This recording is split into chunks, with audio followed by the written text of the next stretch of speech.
지금은 제가 안내견과 같이 다니고 있어요. 그리고 안내견은 사실 로봇이 아니라 길을 잘 모르잖아요. 그리고 지금 여기 국제조합연수원에 왔을 경우에 이게 제가 처음 오잖아요. 걔도 처음 오겠죠? 몰라요, 우리는 길을. 그래서 앞에 저희 직원이 가면 따라가거나 이제 길을 다 아는 건 아니기 때문에 보통 제가 아는 길을 제가 익혀야 됩니다. 제가 어느 정도 가면은 뭐 왼쪽으로 간다, 오른쪽으로 간다 이런 방향을 아예 익히고 제가 그걸 외웠을 때 이제 그 강아지랑 같이 동행을 하는데요.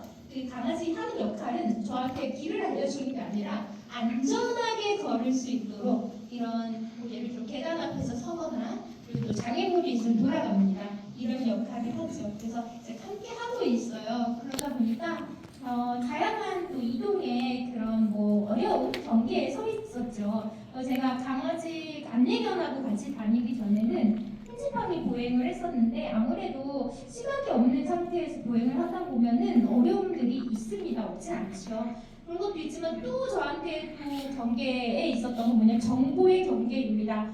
보통은 여러분들이 뭐 자료나 책을 보실 때 그냥 이렇게 서점에 가시거나 도서관에 가시거나 아니면 인터넷에 쭉 이렇게 여기서 검색해서 보시잖아요. 근데 저도 인터넷에서 검색을 할 수는 있지만 저는 그걸 다 소리로 일일이 듣다 보니까 너무 느려요. 저는 사실 빨리 듣긴 하거든요. 빨리 듣긴 하는데 그래도 느려요. 저는 답답해요. 그런데 여러분들 이렇게 한눈에 보시다가 쓱 보다가 내가 필요한 자료를 딱 집어내잖아요. 근데 저는 거기까지 가는 게 여러분 한 10배 정도 걸린다고 보시면 되고 우선 도서관에 가면 제가 볼 수 있는 책은 바로 안 나와요. 그래서 그것을 이제 지금 제가 잠시 보려고 점자 자료를 가지고 왔는데 이렇게 점자로 보거나 아니면은 파일 여러분이 사용하시는 뭐 워드 소프트 워드 단어 뭐 그런 파일이나 아니면은 한글 파일이나 이런 거 파일이 있으면 이제 제가 사용하는 컴퓨터나 아니면 저는 지금 아이폰 사용한 사람인데 그런 전화기의 어플리케이션을 통해서 이렇게 읽을 수가 있습니다. 근데 그러다 보니까 어때요? 딱 내가 보고 싶은 걸 바로 원할 때 그리고 편할 때 볼 수가 없죠. 그 정보의 경계에 있었고요.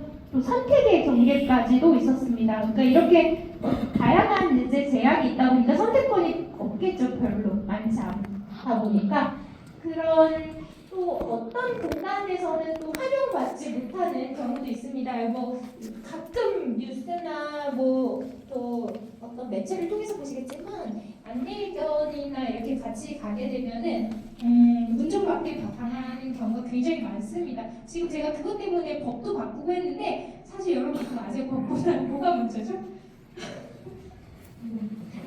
문제일 것들이 몇 개 있어요. 네. 합법적이지 않은 것들. 네. 오피시면은 그게 더 문제입니다. 그래서 사실 근데 그렇잖아요. 근데 제가 전에는 제가 국회의원이라는 뭐 자리에 있기 전에는 막 인권 제소도 하고 막 구청 신고도 하고 그랬는데 지금 애매한 거예요. 근데 이거 하는 사람이 이걸 해도 되나?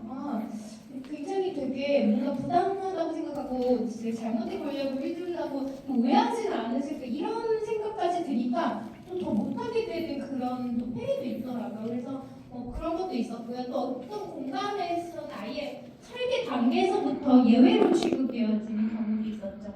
이게 이제 요즘에 뭐냐면 뭐 키오스크나 다양한 그 멀티미디어 기기들이나 또 다양한 터치 형태로 되어 있는 기기들입니다. 그거는 만들 때부터 어쨌든 어디를 터치해야 뭐가 나오는지 모르는데 그냥 대충 더듬다 보면 아무거나 다 눌려가지고 사실 집에서도 제가 뭐 돈도 없어서 그렇긴 하지만 그 새 아파트에 가지 못하는 이유가 요즘 지어진 아파트들은 그렇게 다 터치 기반이에요. 그래서 뭐 보일러 하나를 켜려고 그랬으면 온 집안 불이 다 꺼지고 뭐 이런 경우가 있죠. 그리고 또 누구 하나 문 열어주려다 보면은 괜히 비상 그에 눌려가지고 그렇게 되고 그러니까는 전 옛날 집이 좋더라고요. 아날로그식 누르면 되니까. 근데 누를 때는 뭐 첫 번째 버튼은 뭐다, 두 번째 버튼은 뭐다 이렇게 외워두면 되니까 하여튼 그래요. 그래서 제가 늘 그러거든요. 설계 단계부터 이거를 접근성을 활용해서 모두가 다 사용할 수 있게 시각 없는 사람들도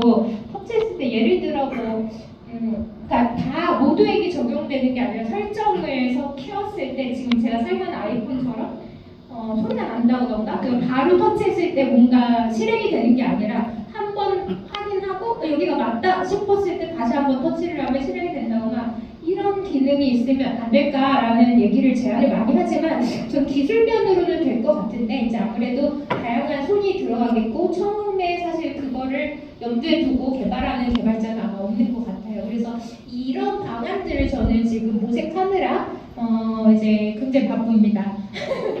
그러니까 그러면서 이런 어려움을 겪으면서 깨달은 거예요. 이게 이 개인의 어떤 내 노력이나 의지로 극복할 수 있는 문제인가?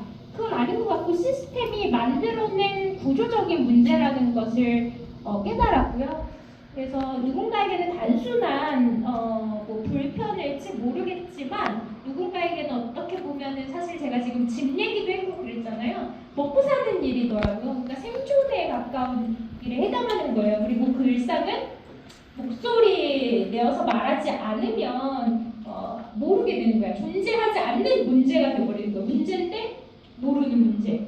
그래서 이게 사실 저는 이 자리에 오려고 어떻게 노력하는지도 몰라요. 이 자리에 요즘에 굉장히 뭐 공천 비리 이런 거 많이 나오대요. 그러니까 뭐 돈도 막 쓰시고 그러시더라고요. 그래서 저는 뭐 어디에다 누구한테 뭐 그런 거 생각도 안 했었고요. 근데 저는 열심히 살면서 사실 이런 목소리를 안 낸 게 아니에요. 뭘 좀 해주세요. 뭐 들고 가죠. 지금 제가 봤듯이 뭐 의원실에도 가고 또 의원실에 갑자기 간다고 누가 만나주나요? 직원들도 못 만나죠 사실. 그래서 전화만 하고 아니면 누구를 통해서 편지라도 보내. 근데 그게 전달이 다 안 되더라고요. 그래서 지금도 최대한 제가 사실 받고 있는 건 많은데 다 처리를 못 해드려서 너무 답답하고 또 제가 좀 약간 뭔가 자괴감도 가끔 들 때가 있고 그런데 그러던 사람이었던 거예요. 그래서 내가 이거를 내밀고 해달라고 요청하는 사람에서 이제 기회를 준다고 하시니 이 기회를 이용해서 그러면 내가 이거를 좀 풀어보자라는 의미로 사실 때마침 그때 이제 저한테 제안이 왔던 거죠. 그러니까 무슨 인재영입 같은 거. 그래서 저희 당하고 전혀 관계는 없었지만 이런 그 이미지라든가 아니면 보통 뭐 그런 거 있잖아요. 상징성이라고 하잖아요. 보통. 그래서 그런 게 필요하실 때가 있어요. 정치에서는. 근데 이제 그분들은 저를 필요로 하시면 저는 또 제가 필요한 일을 하면 되는 거잖아요. 이렇게 굉장히 단순하게 생각했던 거예요. 저는. 그게 아니더라고요.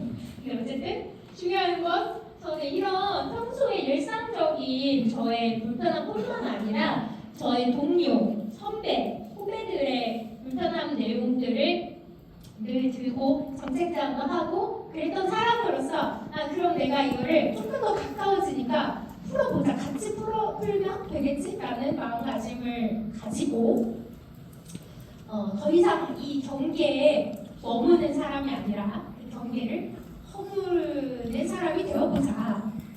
그런 생각으로 이 길에 들어